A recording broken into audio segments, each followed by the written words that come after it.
Good evening everyone. আজকে specially দেখা করতে গিয়েছিলাম। আমার এক ফ্রেন্ড এসেছিল ফিনল্যান্ড থেকে, সোয়াদ। সোয়াদ চলে যাবে, ওর সাথে আমার দেখা হয়। আজকে দেখা করতে গিয়েছিলাম সোয়াদের সাথে। এই ফাঁকে সব ফ্রেন্ডদের সাথেও দেখা হয়ে গেল।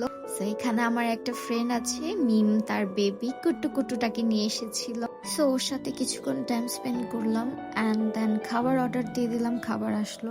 লেমুর খাবার আমার তেমন ভালো লাগে না, বাট হ্যাঁ, রাইস প্লেটারটা ভালো ছিল, যেটা আমি উর্চির সাজেশনে নিয়েছিলাম। এখানে খাওয়া দাওয়া শেষ করে কিছুক্ষণ টাইম দিয়ে ওদের সাথে আড্ডা দিয়ে চলে এসে পড়েছি। ওদের সাথে আড্ডা দেওয়া শেষ করে বাসায় চলে এসে পড়েছিলাম। বাসায় এসে ছোট আরেকটা প্ল্যান হয়ে গেল, খানপুর যাব। খানপুর অনেকদিন ধরে যাওয়া হয় না, অনেক ধরনের স্টল দিয়েছে। কিছু কিছু স্টলের খাবার ট্রাই করার জন্য গিয়েছিল। অ্যান্ড খানপুর গেলে ফুল তো কিনতেই হবে।